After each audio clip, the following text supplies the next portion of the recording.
Yang mana nikmat ini kadang-kadang kita tak sedar bahawa nikmat ini adalah nikmat yang terbesar bagi kita.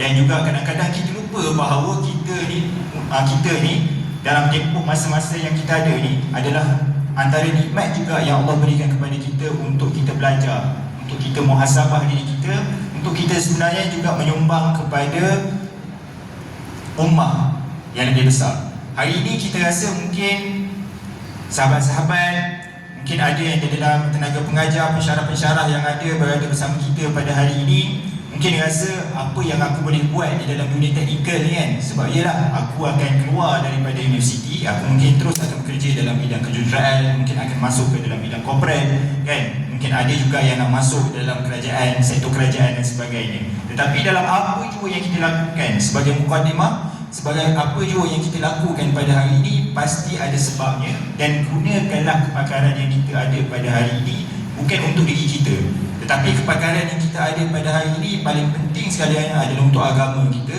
untuk bangsa dan juga negara. Okey.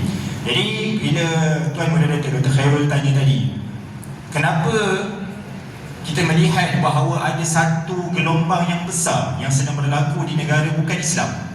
Pada hari ini sepatutnya tuan-tuan dan puan-puan, adik-adik sahabat-sahabat yang ada pada hari ini, kita patut melihat gelombang yang lebih besar daripada negara-negara Arab dan juga negara Islam. Itu yang sepatutnya kita lihat pada hari ini. Tetapi kita tak lihat perkara tersebut.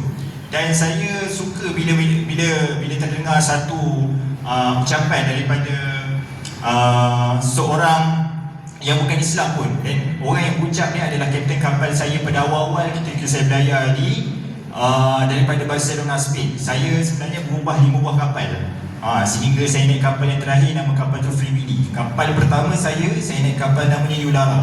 Okay? Kapten kapal saya ni dia orang Palestinian, tapi dia Christian Palestinian yang tinggal di New Zealand. Keluarganya dihalau daripada sebab keluarga dia tinggal di Al-Khalil, Hebron, di tepi barat dekat dengan Masjid Al-Aqsa pada tahun 1967. Akhirnya dia keluar, keluarganya semua berpindah ke New Zealand dan terus menetap di New Zealand. Apa yang dia kata? Dia kata satu benda yang saya rasa terpukul juga, dan saya rasa ayat ini juga ada juga diungkapkan oleh asatizah dan juga pendakwah kita di Malaysia. Apa yang dia kata?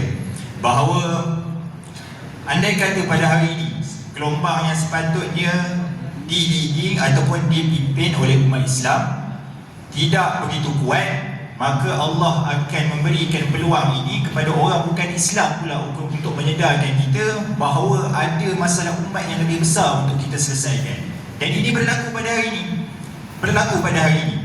Dan kita banyak juga tanya kepada peserta-peserta aktivis Global Smooth Flotilla, kenapa sertai? Sebab di atas kapal kita, tuan-tuan dan puan-puan, sahabat-sahabat, bukan ada Muslim saja. Ada yang juga Muslim tapi tak praktis Muslim. Dia ada juga bahagian-bahagian dia. Ada yang Muslim sektarian berbeza, maksudnya anggap mazhab berbeza atau keluar daripada Islam itu sendiri. Ada juga daripada pemikiran-pemikiran yang berbeza. Ada yang liberal, sosialis, ada juga yang level-level tahap fasis. Fasis ini sebenarnya kita letakkan level-level Nazi. Tapi bila fasis di atas kapal, maksudnya dia fasis yang minor, yang tak berapa fasis. Dianggap bahawa apa yang dilakukan oleh rejim haram penjajah di tanah Palestin ni fasis juga, tapi fasis yang ekstrim. Dia adalah level-level pemikiran tu. Dan ada atas kapal kita juga yang geng LGBT, IQ, ada pun juga atas kapal, yang mana saya berhadapan dengan kelompok ni di atas kapal pertama saya. Macam-macam. Kita ada golongan etis juga yang kita hubung. Dan bila kita tanya kenapa mereka berjuang untuk Palestin ni, sebab setiap kali kita berjumpa dengan mereka seronok berjumpa dengan orang Malaysia.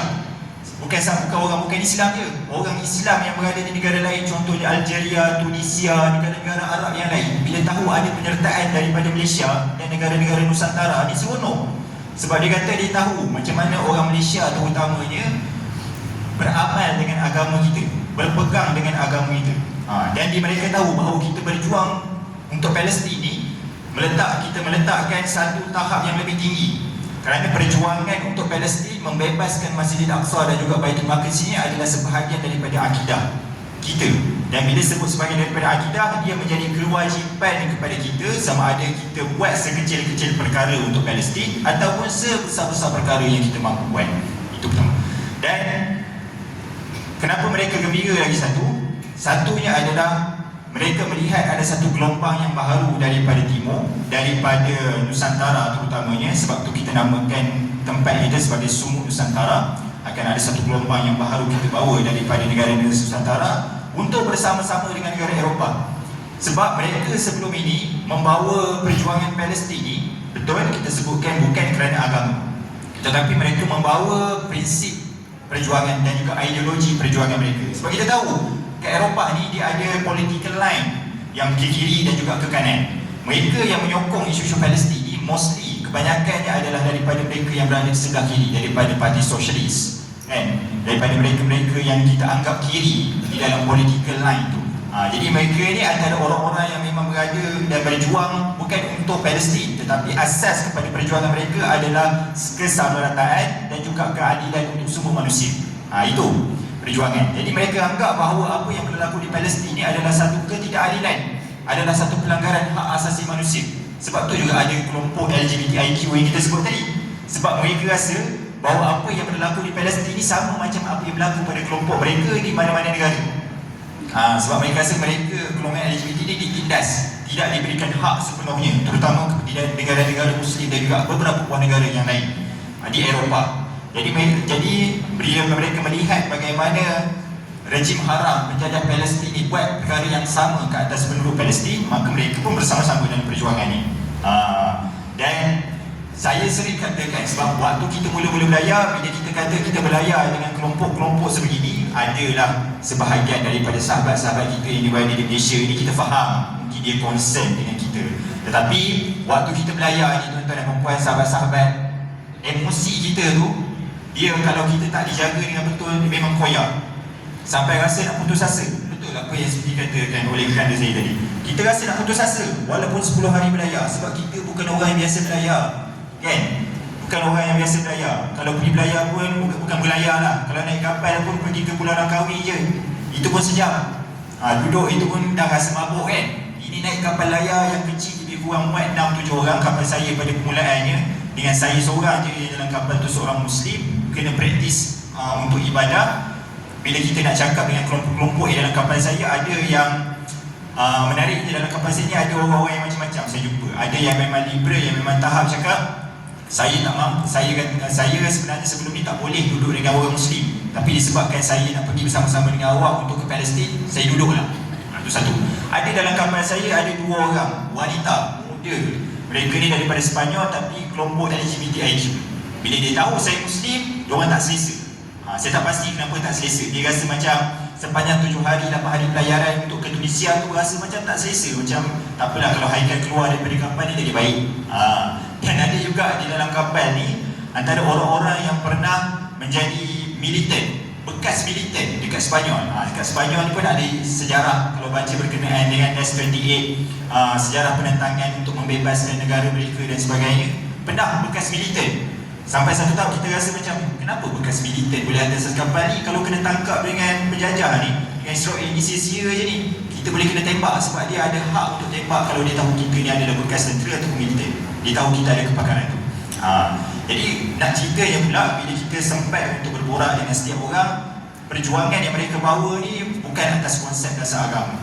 Dan bila kita lihat, bila kita tidak ada satu asas yang kukuh, agama itulah yang mengukuhkan kita sebenarnya untuk berjuang tentang Palestin.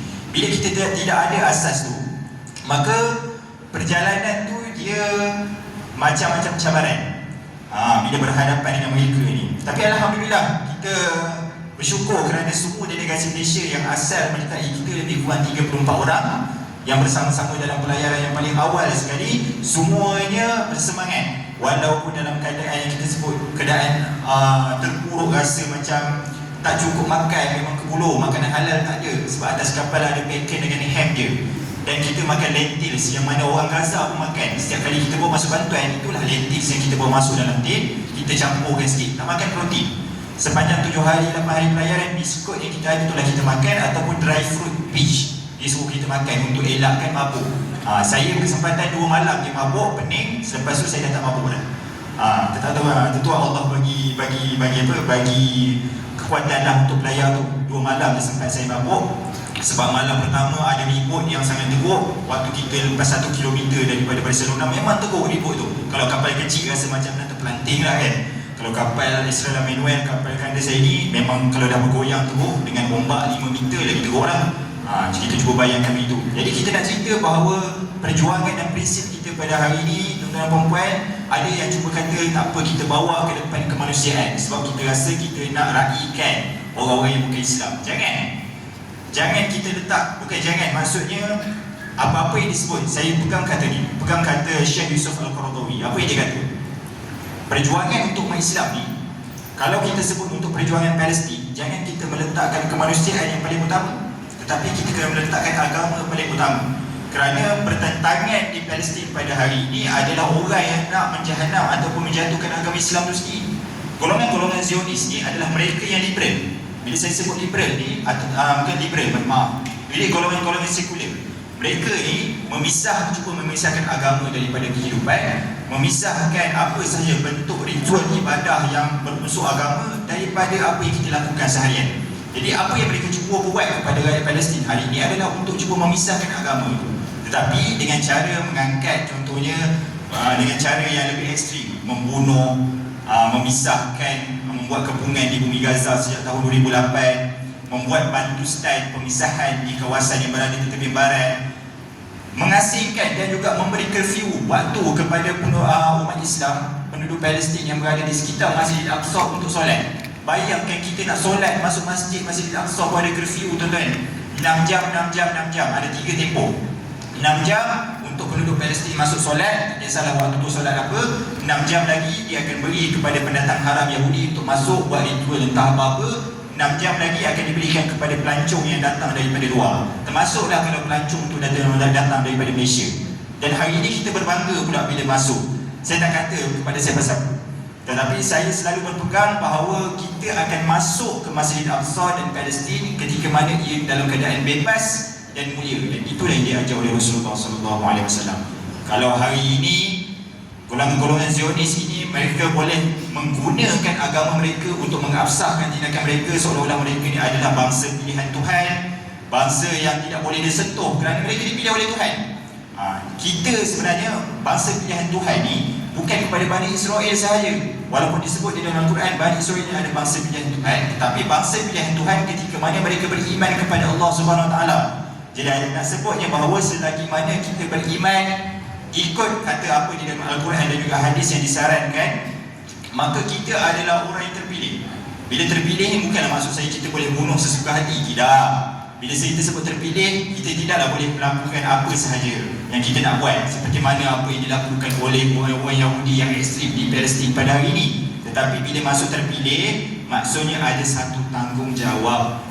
Tanggungjawab itu perlu diletakkan pertamanya adalah asas agama pada diri kita sebelum kita meneruskan perjuangan-perjuangan yang lebih besar di dalam dunia pada hari ini, terutamanya dalam membebaskan Palestin dan juga Masjid Al-Aqsa. Wallahu a'lam.